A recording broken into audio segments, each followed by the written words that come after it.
I will make a hot note. Where is your 안녕하세요. 저는 여러분의 역사에 대한 궁금증을 해결해드릴 꾹쌤입니다. 오늘은 중학교 2학년 역사 11강 고려의 건국과 귀족사회의 형성에 대해 공부해 보겠습니다. 먼저 고려 건국에 대해 알아보시면 송악의 호족 출신이자 궁예의 신하로 금성, 점령 등 많은 공을 세워 시종의 지위에 오른 왕건이 궁예의 거듭되는 실정과 미륵불 자초로 민심이 이탈하고 신하들이 궁예를 축출하자 신하들의 추대로 919년 송악에 천도하고 고구려 계승의 의미에서 국호를 고려로 하며 건국되게 됩니다. 고려는 신라와는 친선 관계를 후백제와는 대립하게 되는데 고창 전투에서 후백제에 승리하고 935년 신라의 경순왕이 스스로 고려에 항복하고 왕위 계승을 둘러싼 내분으로 왕위를 빼앗긴 견훤이 고려에 귀순하고 고려가 후백제군을 격파시키며 후 삼국 통일을 완성하게 되는데 후 삼국 통일을 통해 호족 세력과 육두품 출신이 새로운 지배층으로 등장하게 되고 옛 삼국 출신과 발해 유민을 포용하여 실질적인 민족 통일을 완성하였으며 옛 삼국의 다양한 문화를 흡수하며 새로운 민족문화 발달의 토대를 마련하게 됩니다. 세조의 정책에 대해 알아보면 고구려 계승을 표현하기 위해 국호를 고려로 하였고 거란과 국교를 차단하고 서경, 지금의 평양을 북진정책의 전진기지로 삼아 청천강부터 영만에 이르는 영토를 확장한 북진정책, 유력한 호족의 딸들과 혼인관계를 맺어 유대관계를 강화하려 한 혼인정책, 성씨, 관직, 토지하사 등의 회유책과 호족의 자제를 중앙의 인질로 잡아두어 지방세력을 감시한 기인제도, 호족 출신의 공신을 출신 지역의 사심관으로 임명하여 민심을 수습하는 동시에 그 지역에 일어난 일에 대해 연대 책임을 지게 하는 사심관 제도 등의 견제정책을 포함한 호족 포섭정책, 옛 고구려 백제 출신 세력과 발해 유민을 포용했던 민족 통합정책, 백성의 세금 감면, 빈민 구제 등의 민생 안정정책, 다양한 사상을 인정하고 주체적인 외래문화 수용을 강조한 문화정책, 후대 왕들에게 통치 규범을 제시했던 훈요 10조 제시 등이 태조가 추진했던 정책들입니다. 이 중 훈요 10조에 대해 자세히 살펴보면 1조 불교의 힘으로 나라를 세웠으므로 사찰을 세우고 주지를 파견하여 불도를 닦도록 할 것에서 불교 숭상을, 2조 조선의 풍수 사상에 따라 사찰을 세울 것에서 풍수지리 사상을, 4조 중국의 풍습을 억지로 따르지 말고 거란의 언어와 풍습은 다르므로 의관 제도를 본받지 말 것에서 주체적 문화 수용과 북진 정책을, 6조 연등회와 팔관회를 성실하게 열 것에서 불교 숭상을 강조하였음을 알 수 있습니다. 통치체제의 정비와 귀족사회의 형성에 대해서도 알아두셔야겠죠. 해종과 정종 시기에는 여러 왕자와 외척 간 권력 다툼으로 왕권이 불안정하였는데 광종이 전쟁에서 포로로 잡혔거나 빚을 갚지 못해 노비가 된 자를 파악하여 양인으로 해방시킨 노비 양건법을 실시하여 호족의 경제적, 군사적 기반을 약화시키고 왕권을 강화했으며 유교적 학식과 능력을 갖춘 인재를 선발하기 위해 과거제를 실시하고 호족을 숙청하고 관리의 공복 제정, 황제 칭호 사용, 광덕, 준풍 등의 독자적 연호를 사용하여 왕권 강화를 추구하였습니다. 뒤이어 성종이 국왕과 신하가 조화를 이루는 정치를 추구하였는데 최승로의 시무 28조를 수용하여 유교 정치 사상을 통치 이념으로 삼게 됩니다. 최승로의 시무 28조를 조금 살펴보면 7조 임금이 백성을 다스리는데 집집마다 가거나 날마다 볼 수는 없습니다. 때문에 각 지방에 수령을 파견해야 합니다. 20조 불교를 믿는 것은 자신을 다스리는 근본이며 유교를 행하는 것은 나라를 다스리는 근원을 구하는 것입니다. 자신을 다스리는 것은 내세의 복을 구하는 일이며 나라를 다스리는 것은 오늘의 급한 일입니다. 란 조항이 있는데 이를 통해 최승로는 유교의 진흥과 과도한 재정 낭비를 가져오는 불교 행사의 억제를 요구한 것을 알 수 있습니다.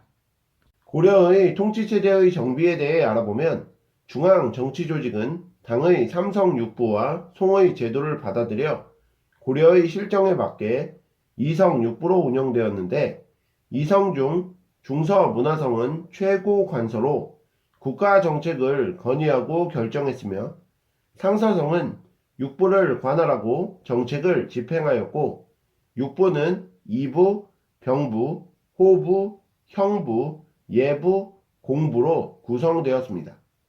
또한 국왕의 비서기관으로 군사기밀 담당, 왕명 전달, 궁궐 호위 등을 담당했던 중추원, 관리의 비리를 감찰하고 풍기 단속을 담당했던 어사대, 화폐와 곡식의 출납에 대한 회계를 맡았던 삼사가 있었고 국방, 군사 문제를 논의했던 도병마사와 제도와 시행 규칙을 제정했던 식목도감 같은 중서문화성과 중추원의 고관이 모여 국가의 중대사를 협의하고 결정하는 회의기구가 운영되었습니다.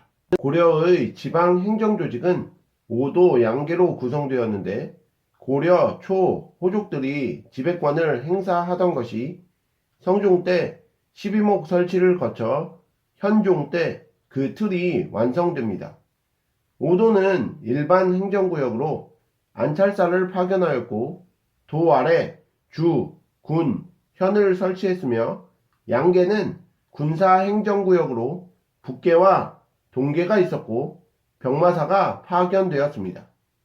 또한 군사요충지에 도호부를 설치하였고 특수행정구역으로는 농업에 주로 종사했던 향, 부곡과 국가의 필요 물품을 생산했던 소가 있었는데 향, 소, 부곡의 주민들은 신분상으로는 평민이었지만 군이나 현에 사는 주민들보다 사회적 지위가 낮았고 차별을 받았습니다.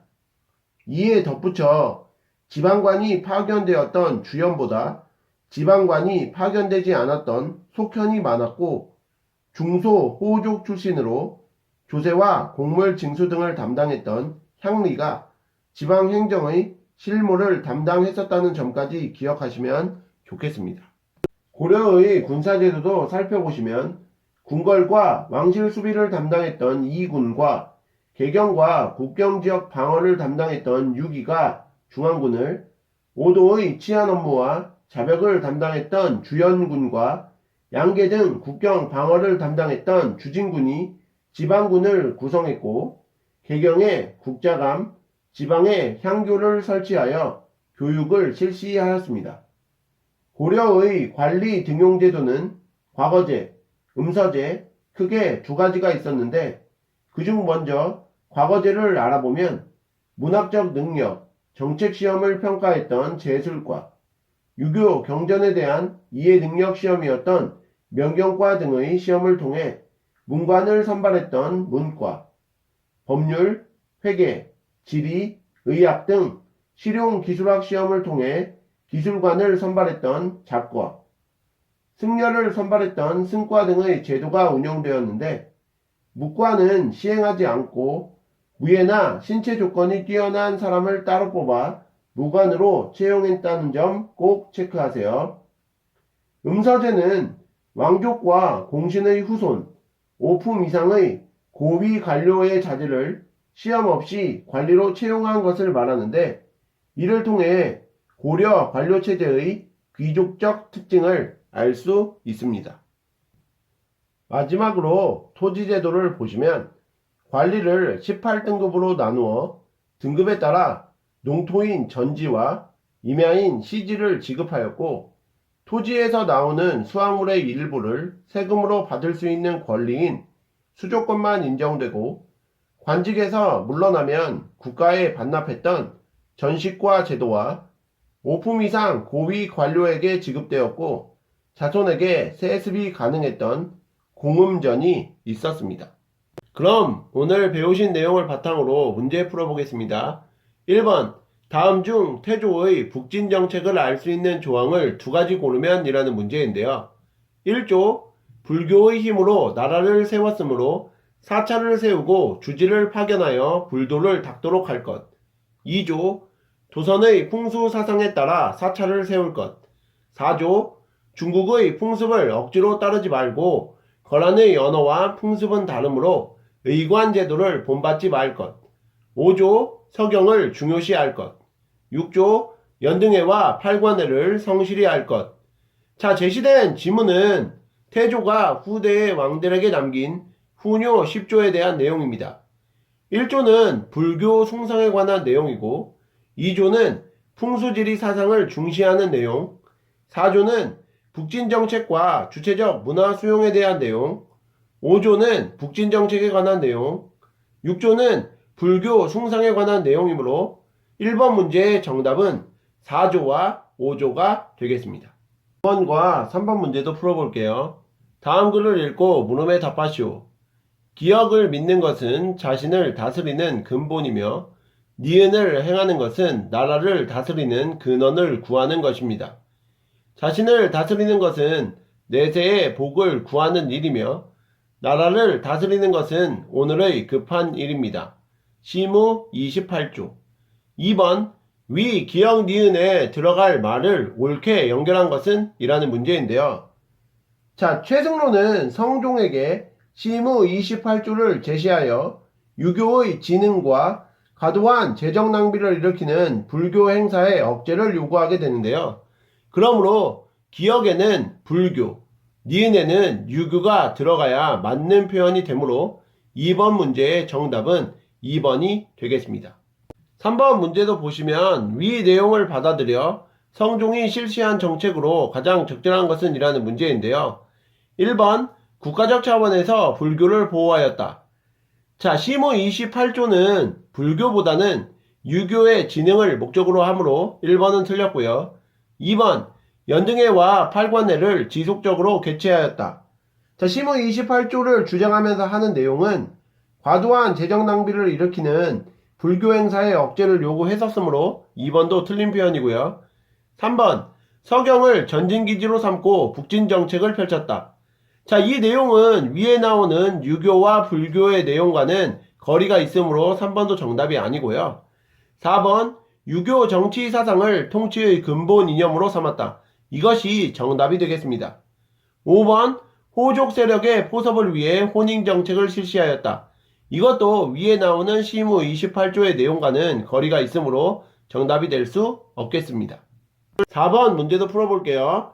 고려의 중앙정치기구와 기능을 옳게 연결한 것은? 이라는 문제인데요. 1번 어사대, 궁궐 수기와 왕명 전달. 궁궐 수기와 왕명 전달은 어사대가 아니라 중추원에서 하는 역할이므로 1번은 틀렸고요. 2번 3사, 육부를 관할하며 정책 집행. 육부를 관할하며 정책 집행은 3사가 아닌 상서성에서 하는 역할이죠. 2번도 틀렸고요. 3번 중추원, 관리의 비리 감찰과 풍기 단속. 관리의 비리 감찰과 풍기 단속은 중추원이 아니라 어사대에서 하는 역할이므로 3번도 틀렸고요. 4번의 상서성, 화폐와 곡식의 출납에 대한 회계. 화폐와 곡식의 출납에 대한 회계는 상서성이 아닌 3사에서 맡아서 하는 일이므로 4번도 틀렸고요. 5번 중서문화성, 국가의 중요 정책 건의 결정. 5번이 정답이죠. 그러므로 4번 문제의 정답은 5번이 되겠습니다. 문제도 풀어볼게요. 고려의 지방행정제도에 대한 설명으로 옳지 않은 것은? 이라는 표현인데요. 1번 오도에는 안찰사를 파견하였다. 맞는 표현이죠. 2번 모든 군현에 지방관을 파견하였다. 이것은 틀린 표현입니다. 고려시대에는 모든 군현에 지방관을 파견하지는 않았고요. 지방관이 파견된 주현보다 지방관이 파견되지 않은 속현이 많아 속현은 주현을 통해 통제를 받았습니다. 그러므로 5번 문제의 정답은 2번이 되겠고요. 3번 전국을 오도와 양계, 경기로 나누었다. 맞는 표현이고요. 4번 향리가 지방행정의 실무를 담당하였다. 이것도 맞는 표현입니다. 5번 국경지역의 군사행정구역으로 북계와 동계를 두었다. 양계를 둔 거 맞는 표현이죠. 그러므로 5번 문제의 정답은 2번입니다. 오늘의 마지막 6번 문제도 풀어볼게요.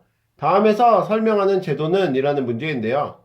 국가에 공을 세운 사람이나 5품 이상의 고위 관료의 자제를 시험 없이 관리로 삼은 제도로 고려 관료체제의 귀족적 특성을 보여준다. 자, 고려시대에는 왕족이나 공신의 후손, 5품 이상 고위 관료의 자제에게 음서제의 특권을 주어 고위 관직을 독점할 수 있게 하였죠. 그러므로 6번 문제의 정답은 음서제가 되겠습니다. 이상으로 중학교 2학년 역사 11강 고려의 건국과 귀족사회의 형성에 대해서 알아보셨는데요. 복습 열심히 하시고 다음 시간에 뵙겠습니다. 감사합니다.